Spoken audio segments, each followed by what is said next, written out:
The first arrow took my standard-bearer through the throat before the bowstring finished singing, and by the time his body left the saddle I already knew we were dead men in a stone box. I had known the Vard Pass my whole life. I had bled in it as a boy and buried men in it as a king, and I knew its every narrow the way a man knows the scars on his own hands. The walls closed to a throat there, gray rock rising sheer on both sides, the road pinched so tight that two horses could barely ride abreast, and any child of Caldrith could have told you it was the worst ground in the north to be caught in. Which was why I had brought only 12 riders and traveled without banners, and why I had cursed under my breath when the guard I'd hired at the last hold insisted we hire her too. A woman! A lone sword for hire off the roadrunner's bench, standing with her boot on a rail and her hood half up, asking half my captain's fee to see us through to Caldrith's gate. Havard had laughed at her.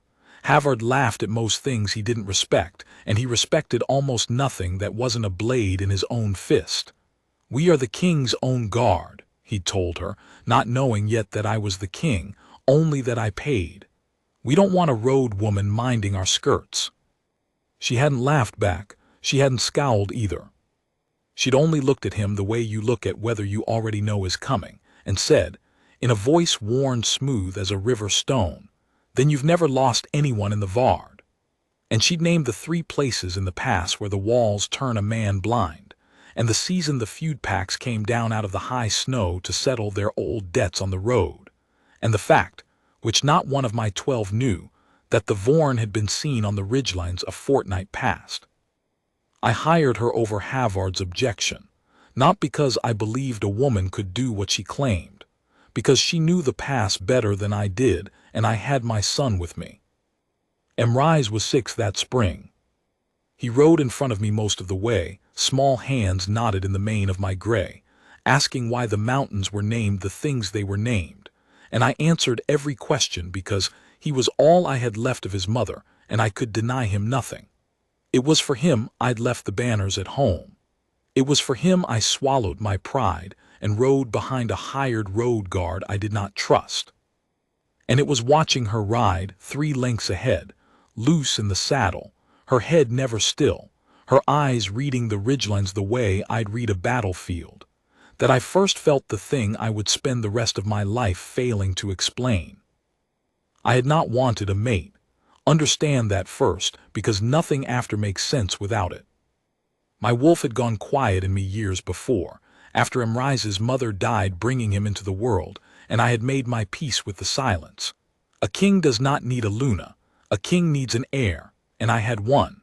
I had stopped waiting for the bond the old one spoke of, the pull that was supposed to strike a man like lightning and never let him go. I had decided it was a story we told to make the cold nights sound like they meant something. So when I felt the first faint tug of it, riding behind a stranger in a gray cloak, watching the set of her shoulders as she scanned the rocks, I did not know what it was. I thought I had eaten badly. I thought the altitude had gotten into my chest. I made myself look at the road instead of at her, and I told Emrys to sit up straighter, and I did not understand that my body had recognized her hours before my mind would let it. Then we came into the throat of the pass, and the Vorn sprang their trap, and there was no more time to understand anything at all. The first arrow. The second, third, a black sleet of them from both walls at once, and my men shouting and horses screaming, and the narrow filling with the particular sound that a killing ground makes, a sound I knew, a sound I hated, a sound that had never once in my life come when I had my son riding in the saddle in front of me. "Down," I said to Emrys, and pushed his head against the gray's neck and drew. The Vorn came off the walls like water finding a crack. 20 of them, maybe more, in their gray wolfskins and their bone-scaled leathers, the old blood feud in their eyes, a debt 3 generations deep, a debt I had thought long since paid in the ruin of their last raid.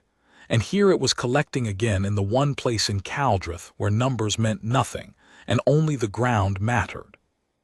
I have been in worse fights. I want that understood too. I was not a king who cowered behind his guard. I killed the first man who reached my stirrup and the second who tried to take my gray's bridle, and Havard and the others closed around us in the ragged haffering that hard men make when they mean to sell their lives dear. We might have held. We were outnumbered and blind and boxed, but we were Caldrith's own, and we might have held long enough to break through. If the gray had not screamed and gone down. An arrow had found her flank.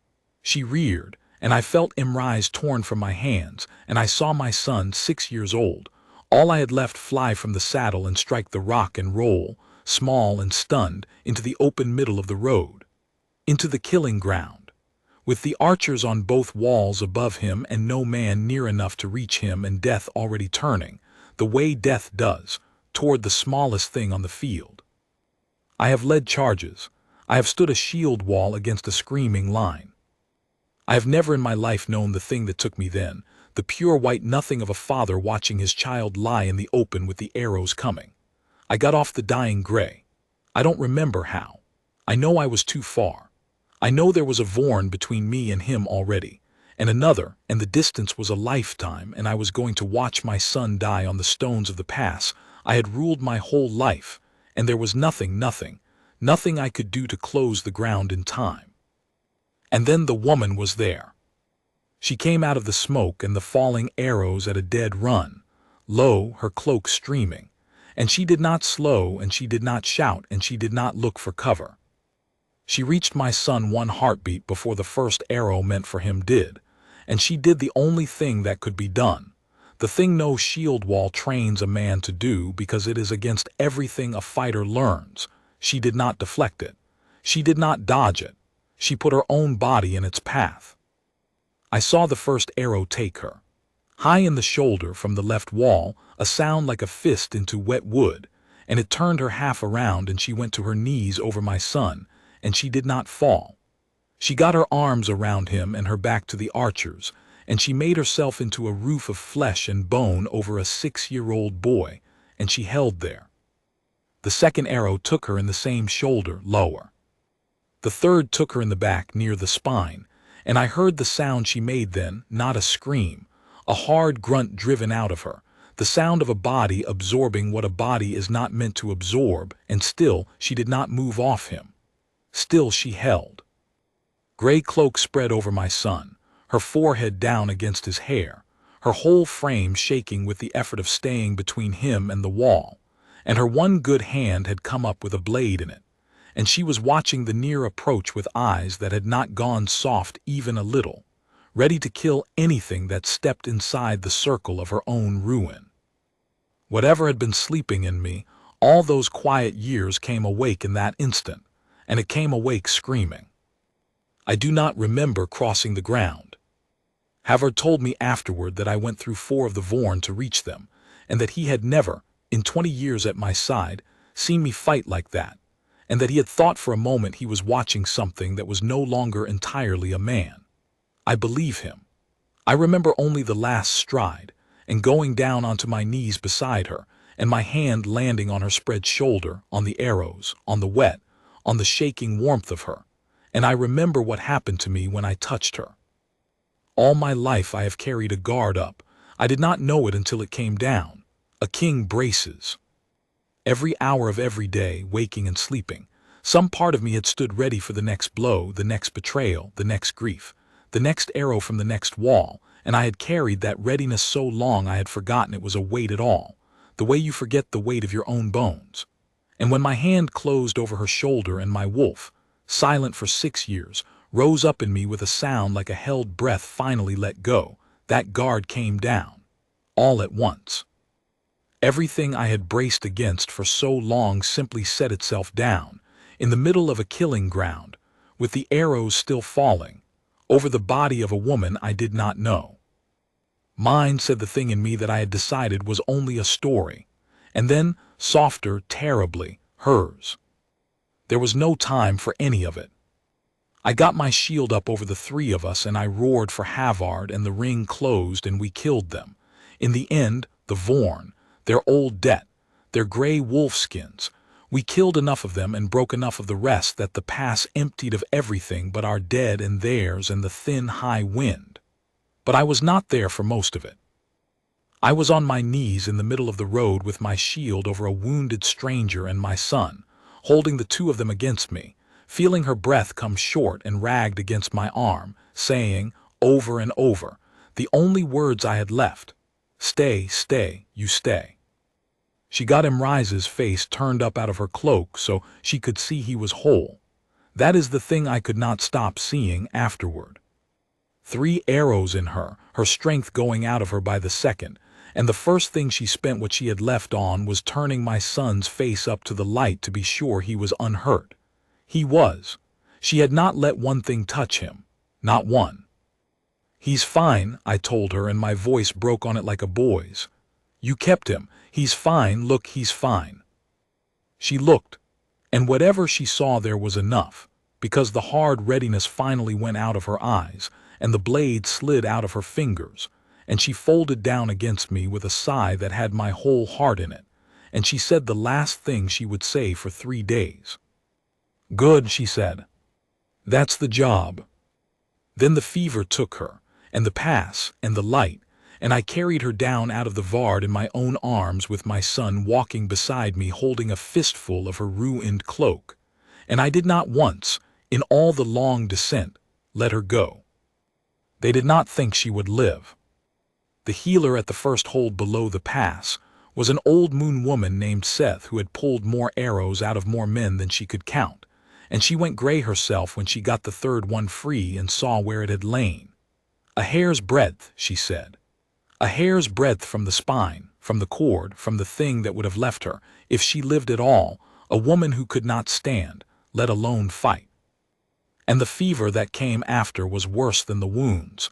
3 days of it, her body burning through the sickness the arrows had carried into it. And through all 3 days I did not leave the room. A king has a war to end and dead to bury and a feud to answer, and I did all of it from a chair beside a hired woman's bed, sending Havard out with my orders and calling him back to report, and never once setting foot past the door. My men did not understand it. I saw it in their faces, the ones who had muttered about the road woman on the war road, the ones who had laughed with Havard at the last hold. They did not understand why their king sat 3 days at the bedside of a sword for hire, whose name he had barely troubled to learn. I had troubled to learn it by then, Ravna. She had told the hold master when we hired her, and I had not listened, and now it was the only word my wolf would answer to. And I said it to her in the dark of that room more times than I have ever said any word. I will tell you what changed the men. It was not me. I was too far gone to argue anyone into anything, and a king who begs his men to honor someone only teaches them to resent the someone. What changed them was Imrize. My son would not be kept away from her. He slipped his nurse a dozen times to come sit on the end of her bed, small and solemn, and he told anyone who came near Havard, the healer, the hard men who had scorned her, the same thing in the flat, certain voice of a child who has decided a thing is true and will not be moved off it. She stood in front of me. That was all. She stood in front of me. She didn't move.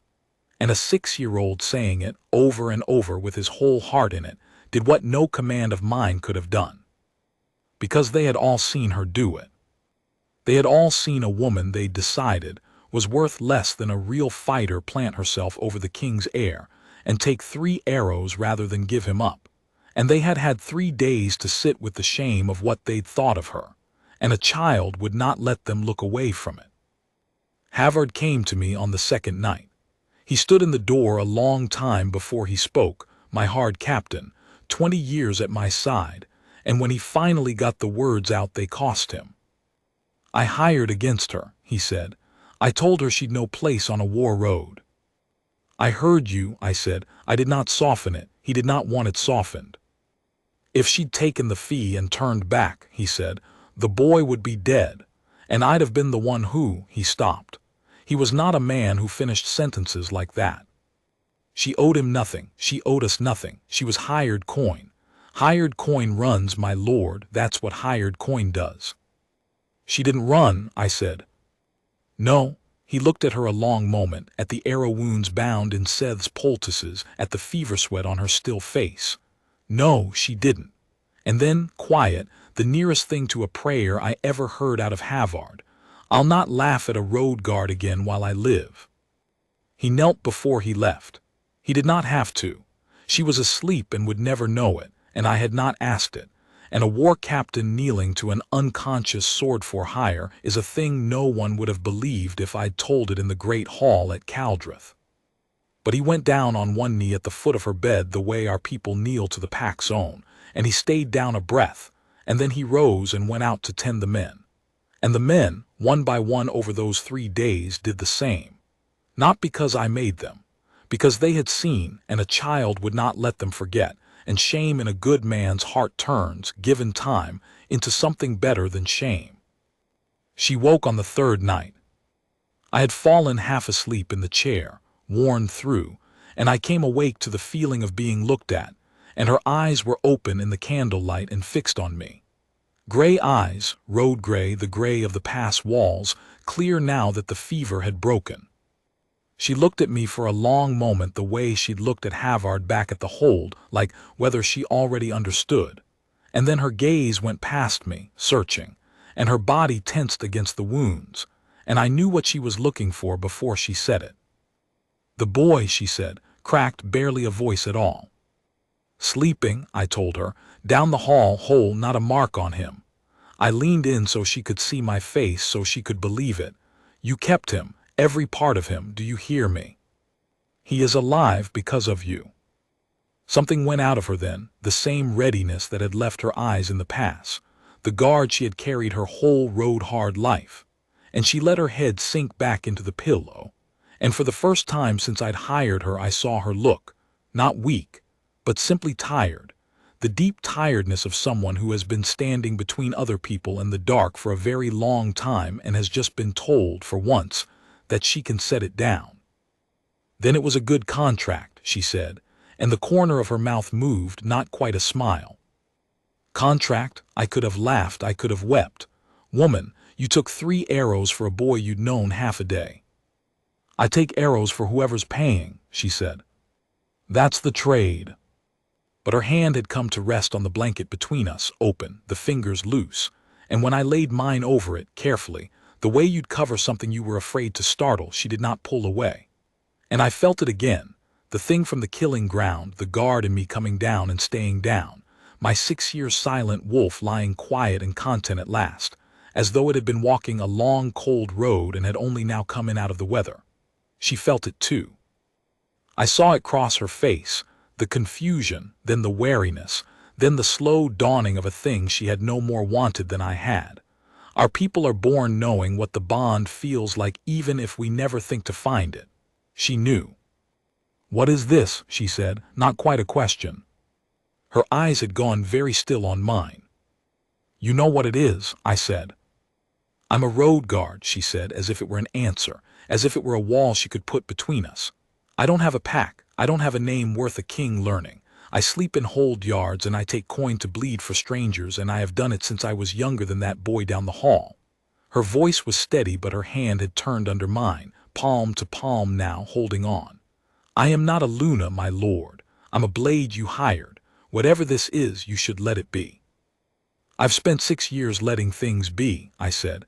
"I let my wolf go quiet. I let myself believe the bond was a story. I decided a king didn't need one." I closed my hand around hers.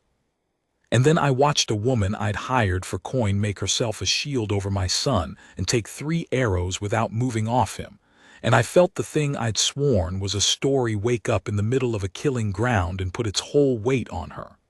I am done letting things be, Ravna. I am done." She was quiet a long moment. "I don't know how to be anything but this," she said finally, and it was the most honest and most frightened thing she'd said, and I understood then how much braver it was than taking the arrows. The arrows she'd known how to do. This she did not. "I've guarded the whole of my life. I don't know how to be guarded." "Then let me learn it with you," I said. "I've forgotten how myself." She recovered slowly. Seth would not let her stand for a week and would not let her lift a blade for a month. And Ravna, who had, I came to learn, never once in her life stayed still when she could move, bore it like a caged thing at first. And then, as the days went on and she let herself believe no one would take the rest away from her, less like a caged thing and more like a woman remembering there had once been a girl inside her, before the roads, who had not had to sleep with a knife in her hand. Emrise sat with her every day. He brought her things, a smooth stone from the yard, a feather, a wooden wolf a soldier had carved him, and laid them on her blanket like tribute, and she took each one gravely and thanked him gravely, and I watched my son teach a hardened road guard how to be given things without flinching, which is not a small thing, and is not a thing a child should have to teach a grown woman, and told me more about the life she'd led than any story she'd have offered on her own. The bond deepened the way water deepens, quietly, and then you are in over your head. I did not rush her. I had learned, watching her with my son, that everything in her was braced for the thing you gave to be taken back, and I would sooner have cut off my own hand than teach her that being mine meant one more thing that could be taken. So I went slow. I sat with her in the evenings and told her about Caldrith, the iron holds and the war roads and the long cold and the people, my people, hers now if she'd have them. She told me about the roads, a little at a time, the guardian's line she'd come from, all dead now, the trade passed to her too young, the years of standing between other people's lives and the dark for a fee because no one had ever once stood between her and anything. She did not tell it as a sad story. She told it plainly, the way she did everything. But I heard the whole of it under the words, and I swore to myself that she would spend the rest of her life on the guarded side of the shield, whatever it cost me. When she could ride again, we went home to Caldrith. I did not bring her to my hall as hired coin, and I did not bring her as a claim. I brought her the way you bring someone home. Word had gone ahead of us, Havard had seen to that, and the men had seen to that, the men who had knelt at the foot of her bed, so that by the time we came up the war road to the great gate, the whole of the pack knew the story already. The lone road guard who'd taken 3 arrows for the king's son. The woman who had not moved. They were waiting in the yard when we rode in, all of Caldrith near enough. And I felt her go tense beside me as we came through the gate, the old readiness, the guard coming up, because a lifetime on the roads had taught her that a crowd meant a fight or a scorning and never anything else. She did not know what a crowd could do that wasn't cruel. She had never once had reason to learn. They taught her. They did not cheer. My people are northerners, we do not cheer. What they did was worse and better. As we rode up through them toward the hall, the whole yard went down, not to me, though I was their king. To her. They knelt the way we kneel to the pack's own, the way Havard had knelt at the foot of a fever bed, a whole hold going down on one knee in the cold yard as a road guard rode through, and I watched her look at it and not understand it, and then begin to, and then have to look up at the gray sky for a moment because a woman who had taken 3 arrows without a sound could not take this without her eyes filling. "They're kneeling," she said low to me, as if I might not have noticed, as if it could not be real. "You stood in front of the heir of Caldrith," I said. "You didn't move. Every one of them knows what that means, even the ones who scorned you, especially the ones who scorned you." I found her hand where it had knotted in her reins. "This is what it looks like, Ravna, when you're on the other side of the shield. Get used to it. You've a long life of it ahead of you." I did not ask her to be my Luna in that yard before all of them, though I could have, and though it would have made a fine story. I asked her that night quietly by the fire in my own chambers, with Emrise asleep against her side. He would not sleep anywhere else those first weeks, then curled against the woman who'd shielded him, and she let him, and I have never seen anything undo her faster than the trust of that sleeping child. I asked her not as a king claiming a mate, but as a man asking the bravest person he had ever known whether she would let herself, finally, be kept. "I have nothing to give you that you didn't already earn on the floor of the Vard," I told her. "Not a claiming, not a crown you have to deserve. Only this, a place where no one stands between you and the dark anymore because I'll be there. The shield of my line if you'll have the title, but truly only this." A door that locks against the cold, and a fire that's yours, and a boy who won't sleep without you, and a wolf that went quiet for 6 years and only ever woke for one person in the whole of the world. You. It was always going to be you. I just didn't know your name yet." She was quiet for a long time. She looked at my son sleeping against her, and at the fire, and last at me, and the gray eyes that had never gone soft on a killing ground were not hard at all anymore. "I've spent my whole life," she said, "being the thing that stands in the way." Her hand found Imrise's hair, gentle. "I never once thought I'd get to be the thing worth standing in the way of." "You're that," I said. "You're that to me until I die." "Then yes," she said, simply, the way she did everything. "Yes, Torin, I'll stay." We were bonded before the first snow. She did not care for ceremony, and neither did I, so it was a small thing in the hall before the pack, the mark rising on both our hands where they clasped, my wolf and the quiet, fierce thing in her recognizing each other openly at last. The whole of Caldrith witnessed to it. Havard stood at my shoulder. He had asked to, and I had let him, because a man who kneels to his own shame and rises better than he was has earned a place at his king's side. Imrise held the cord that bound our hands, solemn as a small judge, and would not let anyone else do it. She never fully lost the roads. I did not want her to. The woman I'd hired at the hold yard was in the Luna of Caldrith still, in the way she read a room the way she'd once read a ridgeline, in the knife she kept though she no longer needed it, in the deep unbending steadiness of someone who had held the line alone for so long that holding it was simply who she was. But the readiness left her eyes in time. The guard came down and stayed down. She learned to be given things without flinching, and to sleep without a knife in her hand, and to stand in a crowd and know it had come to honor her and not to harm her. My son taught her most of it. I like to think I taught her some. The Vard Pass carries her name now. Not by my order, I would have done it, but the people did it first, the way people do, so that within a year of the ambush no one in the north called it the Vard anymore. They called it the Shieldwoman's Throat, and told travelers the story of the lone guard who took 3 arrows for the king's son and did not move, and warned the feud packs that the road was watched now by more than men. But that is not the thing I keep. The thing I keep is small, and no one made a song of it, and it happened years later, on an ordinary afternoon in the yard at Caldrith. Imrise was older by then, gangling, all elbows, and he'd asked her, as he'd asked her 100 times, to teach him the thing she'd done in the pass, the standing, the not moving. And she'd told him, as she always did, that it wasn't a thing you learned. It was a thing you decided once and then just kept deciding. And then she'd put a wooden practice blade in his hands anyway, and set his feet, and stood behind him with her scarred hands over his to show him the guard. And I watched from the gallery, the king of Caldrith, with a war ended, and a peace kept, and a pass that carried my Luna's name. And I watched the woman I'd hired for coin teach my son how to stand in the way of the dark for someone he loved. She caught me watching. She always did. She read a gallery the way she'd once read a ridge. And she looked up at me over my son's head, and the corner of her mouth moved, that not quite smile I'd first seen on a fever bed.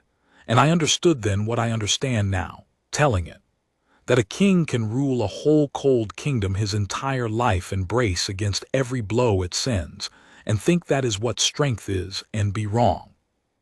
That the strongest thing I ever saw was a hired stranger deciding, once and forever, that a boy she'd known half a day was worth her own body between him and the arrows, and that the great mercy of my life, the one I did nothing to deserve, was being close enough to catch her when she fell. She kept my son, she kept me, she kept the whole of us all our days. That was the job, she'd have said. It was so much more than the job. And I spent the rest of my life letting her know it.